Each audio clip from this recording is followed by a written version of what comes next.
Stay tuned and let's take a look at this Marvel Legends The Infinity Saga, Bruce Banner.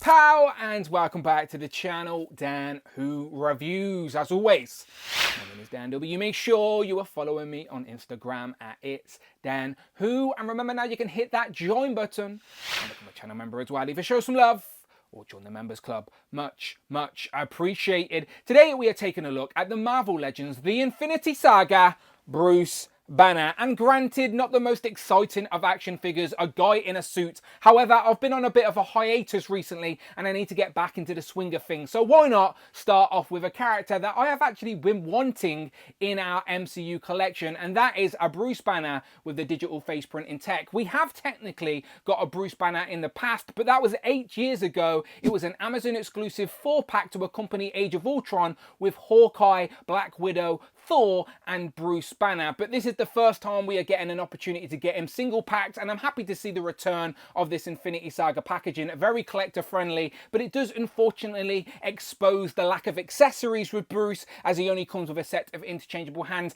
A missed opportunity for some interchangeable heads, maybe one with some green veins like a partly transforming, or even one with glasses that we could have swapped onto other suited bodies and got a bit more bang from our buck. But nevertheless, it is still an upgrade. I will do a comparison in this video, of course I will, but here he is in the packaging with the Infinity Saga logo, Bruce Banner, the Infinity War logo, and that's why, because we get the Infinity War poster on the back and a write-up that says, still struggling with the velocity of his alter ego, Bruce Banner must make peace with himself to help stop Thanos from wreaking havoc across the galaxy. So without further ado, let's get him open. Here we have Bruce out of the packaging with that set of interchangeable hands. Again, the lack of accessories is very disappointing. No defending that at all. Let me move them out of the way, get the tape measure out, and you can see he's about 6¼ inches in height. So standard Marvel Legends size. And he's wearing the outfit that you've seen during the Wakanda scenes of Avengers Infinity War.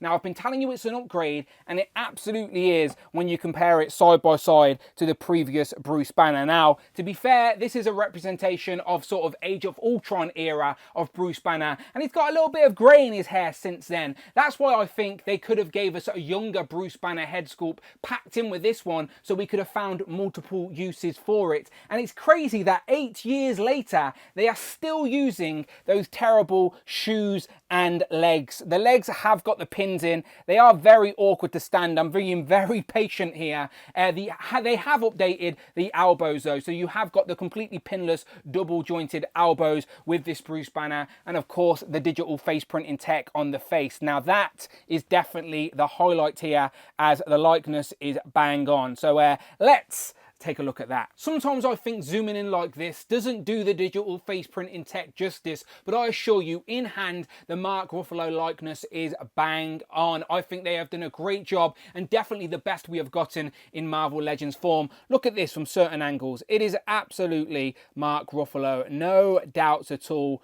Really nice sculpt. The hair even has a bit of grey in its sideburns. Uniquely sculpted hair for Mark Ruffalo. Bruce Banner, of course, all the way around. I think they have done a great job. If I compare it to an image from the movie, you can see for yourself, even down to the outfit, and then compare it to the previous version of Bruce Banner. Now, granted, that was 8 years ago. Times have changed. The bar has been raised, but we still need an upgraded version of that era Bruce Banner as well. I must say, Bruce does look very concerned. So, taking a look at the rest of the figure, it is a guy in a suit. Very straightforward. He's got a navy jacket overlay. That's sort of soft enough to open up, and that shows you the plaid shirt with the ab crunch. There are some sculpted buttons and even a grey t-shirt underneath that. The crunch will go forward that much, but limited by the jacket going back. But that does show off the newly updated pinless elbows, which are nice. Shoulders will go that far, not very. You can probably force it more. Bicep swivel, and then a deep double jointed elbow. To be fair, the elbows were pretty good range on in the past, but now you get rid of those big, thick pins. So,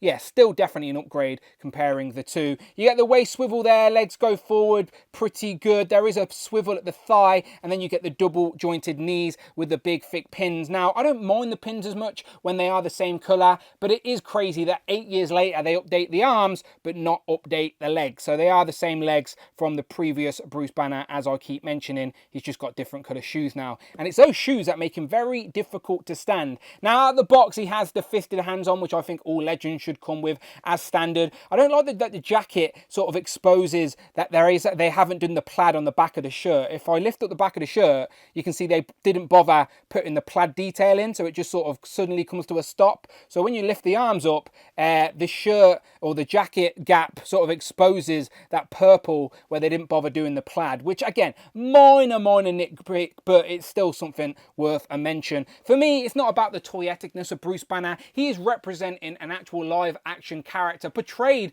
by Mark Ruffalo. So as long as my figure accurately represents that, I am very happy with it. And no doubts at all, this looks like Mark Ruffalo in plastic to add to our MCU collection. So I'm all good. But he does have a set of open palm expressive hands. Woo! Exciting times. Unfortunately, he has nothing to hold or grab or anything else. It's a shame, but I guess you could get him into some sort of even more concerned expressions with these hands. I don't know. Not the best or most exciting accessory, but still, it's nice to have options. Let's not mess around and get straight into some comparisons. And this is the previous Bruce Banner and Hulk I had in my collection from the Age of Ultron era, as this is the version of Hulk that came in the Hulkbuster Build-A-Figure wave, not the version that came packed with a Hulkbuster. That was the version with the misty red eyes when he was hexed by the Scarlet Witch. This is the previous version, and you can see they were fine for their time, but I actually like this setup here, and I can actually use both in my display as both represent a different era of Bruce Banner and the Hulk. Now, this isn't even a Marvel Legend. This is the SH Figure Arts Infinity War Hulk, which is an amazing Hulk figure, and it scales beautifully with Marvel Legends. It just has that extra bit of articulation. So these two pair up very, very nicely of being from the same movie, much in the same way that these two. So again, I'll make sure they're nowhere near each other on the shelf, but I can still pair both of these up, as just like Peter Parker and Spider-Man, it's important for me to represent Bruce Banner and the Hulk equally on my display. But granted, Hulk is a lot more fun. Here we have Bruce compared to another Hulk. This is the Endgame Build-A-Figure version of Hulk that does actually have the Mark Ruffalo likeness embedded in there, sort of, even down to the grey sideburns. But this version of Hulk does bug me for its inaccuracies on the display, as it's meant to represent the 2012 flashback that happens during Endgame, which it does, but the Power Gauntlet makes no sense at all, as the version of Hulk that wore the Power Gauntlet in the movie was wearing that purple jumpsuit, a version of Hulk that Marvel Legends never gave us, and it still bugs me to this day. And one last look at both of our Marvel Legend MCU Bruce Banners. Both of them represent Mark Ruffalo's portrayal. We never actually got an Edward Norton version, but the multiverse is a thing now. Who knows what the future holds? You let me know in the comments below. Is this new one 8 years worthy of an upgrade? There's no disputing it's the better version. Now, my comparison segment is going to be a little bit limited for the time being, but I had to get some suited bodies out to see how they weighed up next to Bruce. And considering that all three of these have the same sort of legs and shoes, it's a miracle that they are standing at the same time. But here we have Everett Ross and Tony Stark. And to be fair, we do have quite a few figures from Infinity War, so Bruce Banner should fit into the collection very nicely. But here's a couple that are on the top of my boxes. It is, of course, Black Widow and Black Panther. Let's wrap up with some of the Who crew, and I know it's been a while, but Jocasta here is still going to read a comment from the last Marvel Legends review. So here we have Frogman,